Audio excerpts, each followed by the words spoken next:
Em 1979, um avião decolou de Chicago com destino a Los Angeles. Entre os passageiros, um engenheiro de meia-idade, nascido na Tchecoslováquia, criador de instrumentos médicos, praticamente desconhecido do grande público.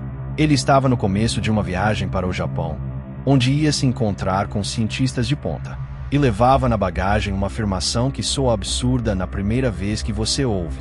Ele dizia ter decifrado o código da realidade. Não uma metáfora, um modelo, um mapa de como a consciência e o universo se encaixam, desenhado com a frieza de quem projeta equipamento de laboratório. O avião caiu. O homem que passou anos mapeando a arquitetura escondida da consciência morreu justamente na viagem em que ia apresentá-la ao mundo. O nome dele era Itzhak Bentov. E se a história terminasse aí, seria apenas uma tragédia com um toque de ironia. Mas ela não termina aí. Porque anos depois, partes do trabalho de Bentov reapareceram num lugar onde ninguém esperava encontrar as ideias de um engenheiro místico. Dentro de um documento da CIA. Não citado de passagem. Usado como base. A agência de inteligência mais poderosa do planeta pegou o modelo de realidade daquele homem e o dobrou para dentro dos próprios projetos, num relatório que ficou trancado por décadas e que hoje qualquer pessoa pode baixar e ler. Para um segundo nisso, um engenheiro que consertava instrumentos de hospital, sem cátedra, sem laboratório famoso, sem exército de alunos, escreveu sobre vibração, consciência e a estrutura do universo. E quem levou a sério não foi uma seita. Foi a inteligência militar americana. A pergunta que este vídeo vai perseguir é simples de fazer e desconfortável de responder. O que exatamente esse homem viu para merecer esse tipo de atenção? Neste vídeo, você vai conhecer a história de Bentov e o modelo que ele construiu. Vai entender por que ele descrevia o universo como um holograma gigante, onde cada fragmento contém a imagem inteira. Vai ver o experimento silencioso que ele fez com o próprio corpo, medindo como o batimento do coração conversa com o cérebro e como essa conversa produz uma vibração que ecoa muito além da pele. Vai descobrir o que um relatório de 29 páginas, analisado pela CIA, diz sobre estados de consciência que atravessam o espaço e o tempo.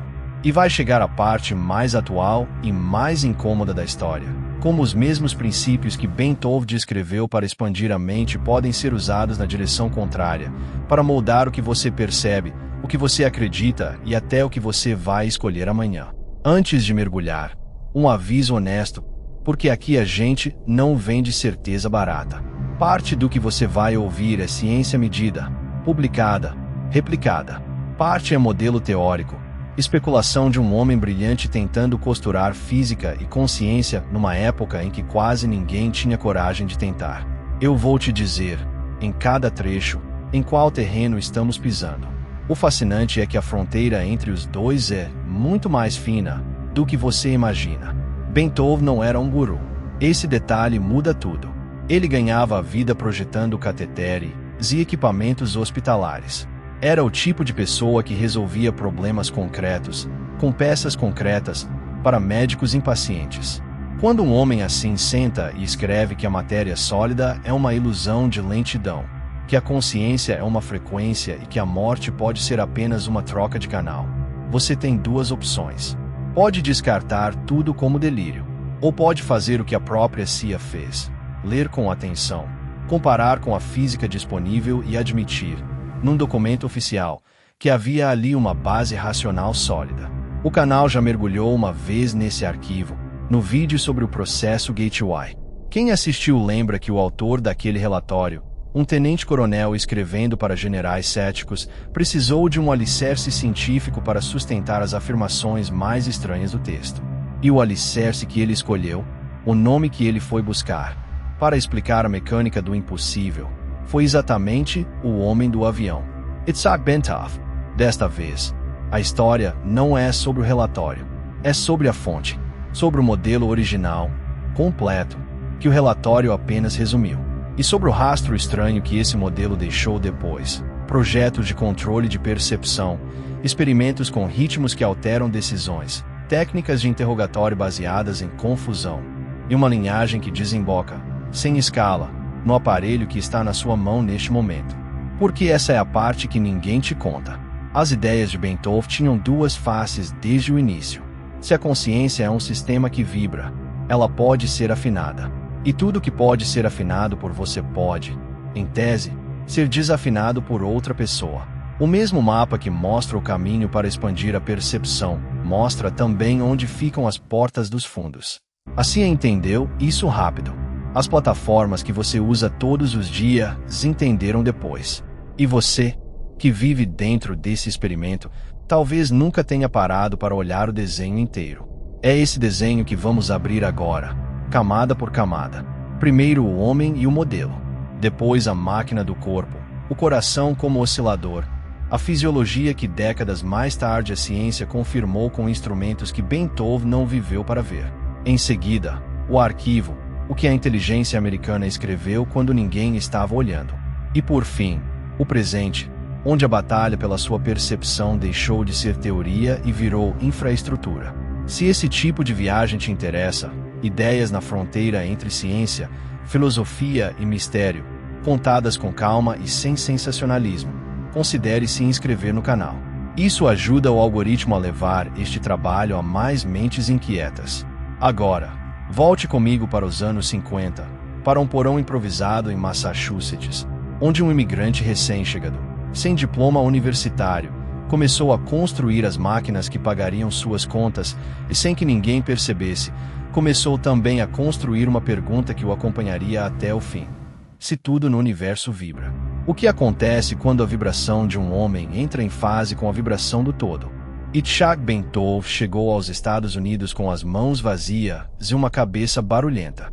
Sem formação acadêmica formal, aprendeu engenharia do jeito mais bruto, desmontando, quebrando, refazendo. Montou uma oficina e virou inventor de instrumentos biomédicos. O catéter cardíaco dirigível que ele desenhou salvou vidas e ainda ecoa em equipamentos modernos. Guarde isso, porque é o detalhe que separa Beethoven de todo profeta de palco. O homem entendia de medição. Passava os dias fazendo sensores funcionarem dentro de corpos humanos reais. E foi com essa cabeça de medidor que ele decidiu atacar a pergunta que a ciência da época empurrava para debaixo do tapete. O que é, fisicamente, a consciência? A resposta dele começa com uma imagem quase infantil. Imagine uma tigela de gelatina. Espalhadas dentro dela, passas. Cada passa é uma pessoa, um animal, uma coisa. A gelatina é o meio que conecta tudo. Quando uma passa vibra, a gelatina transmite.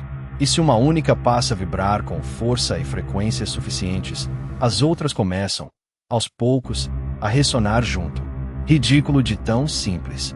Mas troque gelatina por campo, troque passa por sistema oscilante, e você tem uma descrição honesta do que a física chama de acoplamento e arrasto de frequência.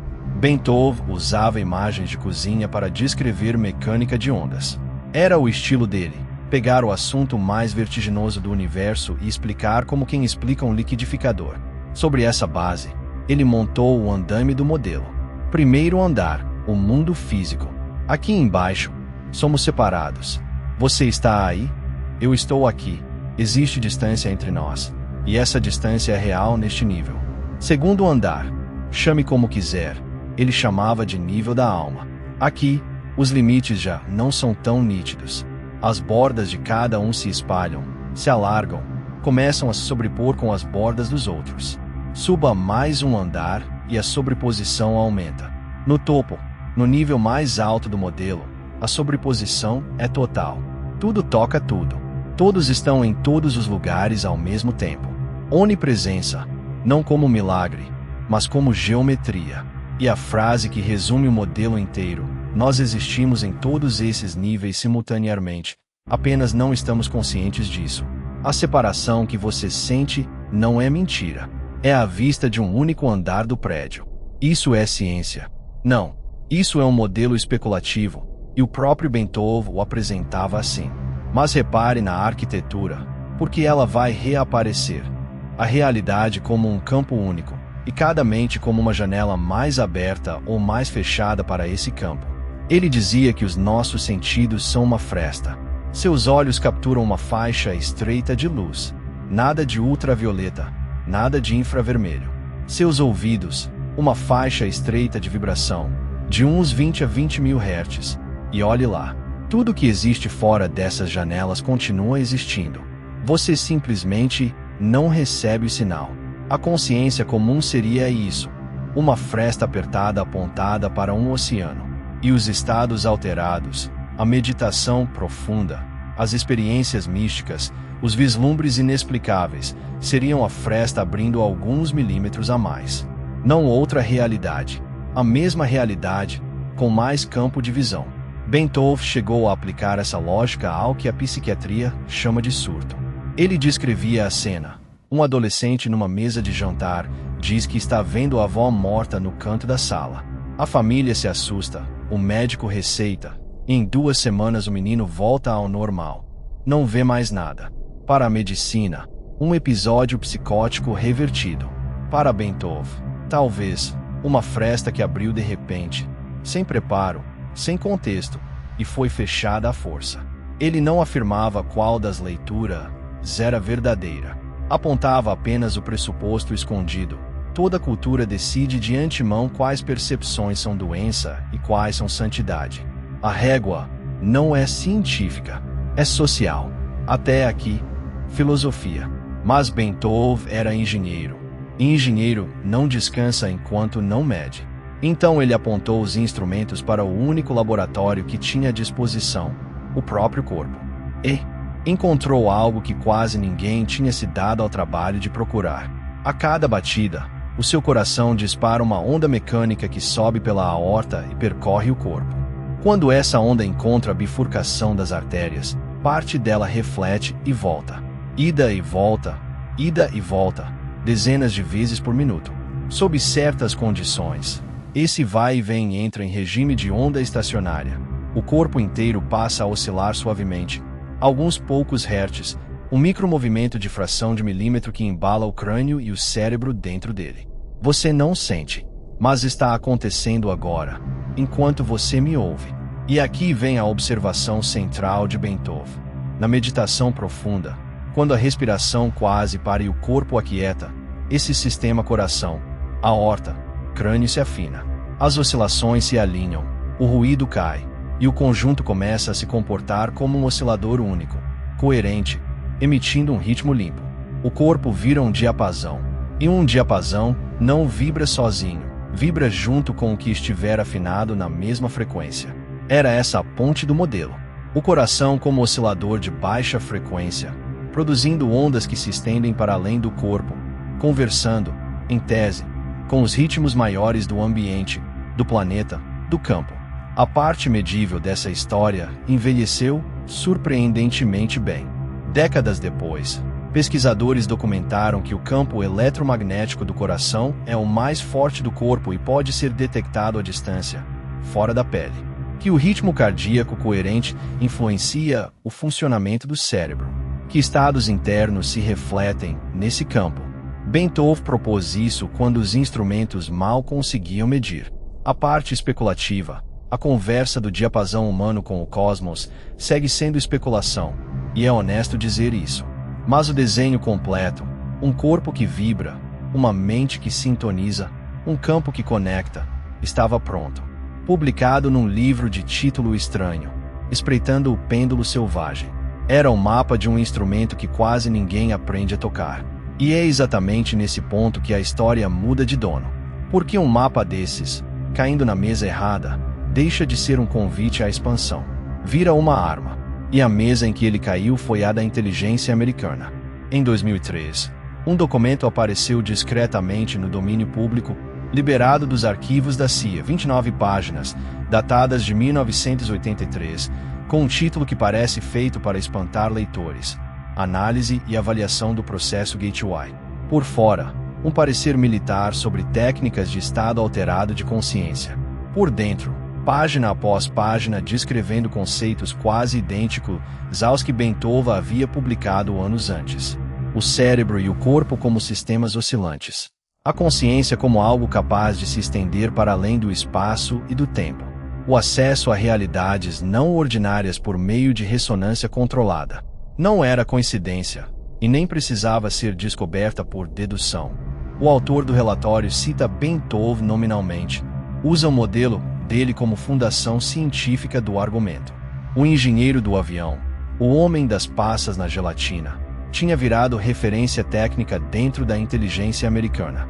Agora, a pergunta que importa: por que a CIA se importaria com meditação? A resposta está no próprio texto, e ela é tudo menos contemplativa. Segundo o relatório, dominar essas técnicas poderia permitir visão remota, perceber eventos e lugares distantes sem estar fisicamente presente, espionagem sem sair da sala. O documento vai além e discute a possibilidade de projetar a consciência através do universo, e até para o passado e para o futuro. Escrito assim, parece ficção científica de segunda, mas o texto não trata o assunto como fantasia. Trata como ativo estratégico. Isso fazia parte de um programa maior, com um orçamento, com militares designados, com anos de experimentos documentados, misturando física, neurociência e exatamente as ideias de campo universal que Ben-Tov explorava. Você não precisa acreditar que visão remota funciona. Precisa apenas registrar o fato histórico.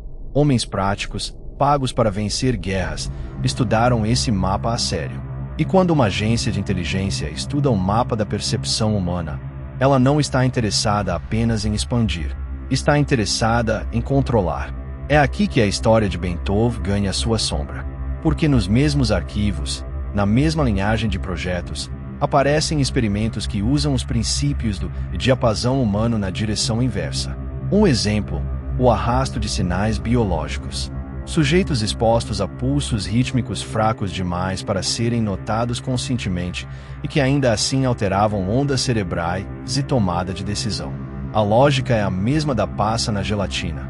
Se todo o sistema nervoso é um oscilador, um ritmo externo constante pode puxá-lo, devagar, para outro estado. Sem palavras, sem argumento, sem que o alvo perceba que algo mudou. Outro exemplo, ainda mais estranho: a dissociação controlada. Operadores treinados para descolar a atenção do fluxo sensorial normal e entrar num estado de observador, com tempo distorcido e memória afiada. O mesmo princípio que Ben-Tov descrevia como caminho de iluminação, reprojetado como ferramenta de campo. A técnica é neutra. A intenção, não. E existe um terceiro ramo, que dispensa laboratório: a engenharia da confusão. Décadas de interrogatório ensinaram uma regra simples sobre o cérebro humano. Uma mente confusa se agarra à primeira coisa sólida que aparece, como um corpo caindo, que abraça o primeiro galho, mesmo cheio de espinhos. Interrogadores aprenderam a produzir a queda de propósito, sobrecarregar o alvo com contradições, verdades que não se encaixam, frases deliberadamente desconcertantes. E então, no auge da desorientação, oferecer o galho, a informação que se deseja implantar. A mente confusa aceita sem escrutínio, e o mais elegante, do ponto de vista de quem manipula, é que a pessoa sai convencida de que a conclusão foi dela. Perceba o fio que costura tudo isso. Não é tecnologia, é a anatomia. O sistema nervoso tem pontos cegos de fábrica, janelas sensoriais estreitas, ritmos arrastáveis, pânico de incoerência. Ben-Tov mapeou essas características maravilhado, como quem descreve um instrumento musical. Outros leram o mesmo mapa como um manual de fechaduras. Se a percepção é um sistema sintonizável, então existe uma disputa silenciosa, mais antiga que qualquer eleição, pelo direito de girar o dial. Quem controla a percepção não precisa controlar os fatos. A realidade que você habita não é o mundo. É o relato que o seu cérebro constrói sobre o mundo, a partir de uma fresta estreita, embalada por ritmos que você não escolheu. Mude o ritmo, organize a confusão, escolha o que entra pela fresta, e você muda o relato. Mude o relato, e duas pessoas podem viver no mesmo planeta habitando realidades incompatíveis, cada uma certíssima da sua. Você reconhece essa cena. Ela está nos almoços de família, nos comentários, nos feeds. O que os arquivos mostram é que essa cena tem genealogia. Ela foi estudada, testada e refinada, com verba e método, muito antes de existir internet. E antes que você pergunte, não, isso não significa que cada polarização do mundo foi orquestrada numa sala escura. Significa algo mais sóbrio e talvez mais perturbador. As técnicas existem, estão documentadas, e o custo de usá-las despencou. O que antes exigia operadores treinados e ambientes controlados hoje cabe em qualquer sistema capaz de medir a sua atenção e devolver estímulo na frequência certa. O laboratório coube no bolso.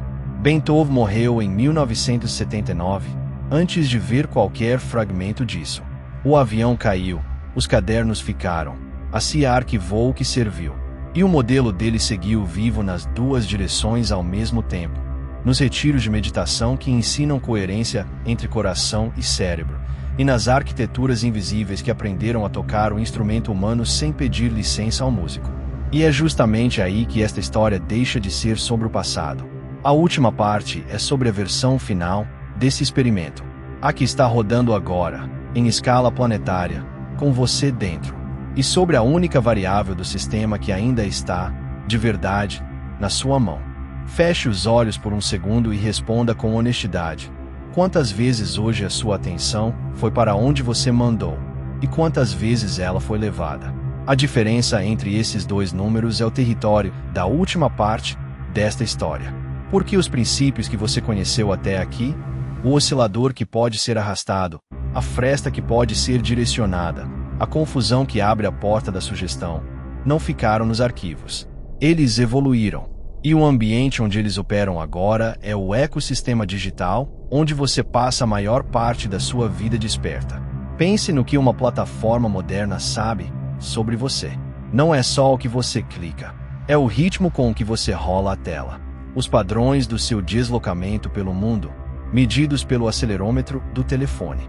As suas rotinas e as pequenas fugas exploratórias que você faz delas, um padrão que pesquisadores do MIT compararam ao comportamento de forrageio dos animais. Rotina, exploração, retorno à rotina.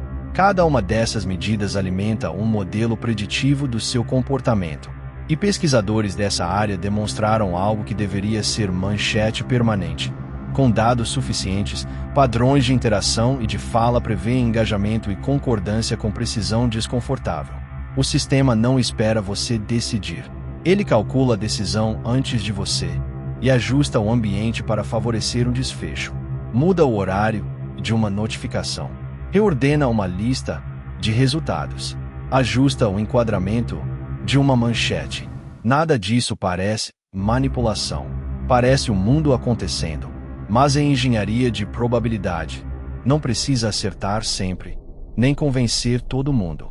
Precisa deslocar levemente as chances, em escala de milhões, para mover a trajetória de uma sociedade inteira. E aqui a neurociência fecha o circuito de um jeito que Bentov teria achado familiar. O seu cérebro não reage ao mundo. Ele prevê o mundo. A cada instante, ele usa a experiência passada para construir, por antecipação, aquilo que você vai perceber. A visão, o significado, até a emoção que você lê no rosto de alguém. Tudo é predição corrigida em tempo real. Agora junte as peças. Se a sua experiência é construída a partir do que entrou pela fresta, e existe uma infraestrutura global otimizada para decidir o que entra pela fresta, então a disputa não é pela sua opinião. É pela matéria-prima da sua realidade. Dados alimentam predições. Predições moldam contexto. Contexto define o que a sua mente aceita como real. O laço se aperta sozinho. Quanto mais o modelo te conhece, menores e mais precisos os empurrões, até que o caminho desenhado pareça, para você, a sua própria vontade. Há quem aponte camadas ainda mais físicas nesse jogo, como pesquisadores e até patentes discutindo os efeitos da luz das telas sobre os circuitos de recompensa do cérebro. O grau de intenção por trás disso é debatível, e aqui fica no terreno da controvérsia. Mas o princípio geral não é. Um ambiente que mede o seu estado e devolve estímulo calibrado é, por definição, um sistema de arrasto. A gelatina de Bentov, reconstruída em fibra óptica. Então a pergunta final não é se isso existe. É o que você faz com um instrumento que outros aprenderam a tocar melhor que você. E é aqui que a história devolve a chave para o seu lado da mesa. Porque o mapa de Bentov sempre teve dupla leitura, e a primeira leitura continua válida. Se o seu sistema nervoso pode ser arrastado de fora, ele também pode ser afinado de dentro. A fisiologia é a mesma. A respiração lenta que acalma o coração até um ritmo coerente. Os minutos diários de silêncio em que a fresta descansa, de estímulo projetado por terceiros. O sono protegido. A atenção colocada, com esforço deliberado, num livro difícil, numa conversa longa, num trabalho profundo. Nada disso é autoajuda decorativa. É, literalmente, disputar a posse do oscilador. Cada prática dessas reduz o ruído que os sistemas externos usam como porta de entrada e devolve ao dono do instrumento o controle da afinação. Bentov meditava. Todos os dias, não como fuga, mas como calibração. Ele tratava a própria consciência como um equipamento que merece manutenção. E talvez seja essa a herança mais útil do homem que caiu do céu antes de dar a sua palestra. Não a cosmologia dos andares, que segue sendo especulação bonita. Não os arquivos da CIA, que seguem sendo um espelho escuro. Mas a atitude, a recusa em usar o instrumento sem ler o manual. Numa época em que bilhões de mentes são tocadas à distância por sistemas que conhecem as suas frequências melhor do que você, ler o próprio manual deixou de ser luxo espiritual. Virou defesa básica. O menino da mesa de jantar, aquele que via a avó no canto da sala, foi medicado de volta ao normal em 2 semanas. A pergunta de Bentov era: quem decidiu o que é normal? A sua versão dessa pergunta, hoje, é outra. Quem está decidindo o que aparece no canto da sua sala? Quem escolhe as vozes que você ouve ao acordar? As imagens que te atravessam antes de dormir? As indignações que te visitam pontualmente todos os dias?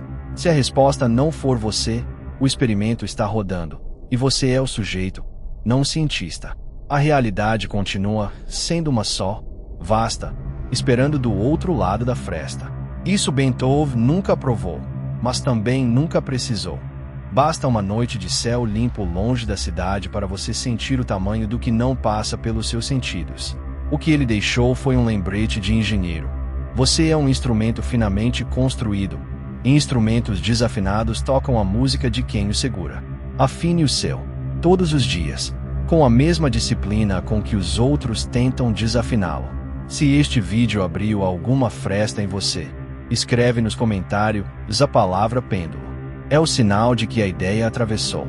E se você quer continuar explorando as pontes entre ciência, filosofia e mistério, se inscreve no canal e ativa o sino, porque as próximas histórias descem ainda mais fundo. Até a próxima!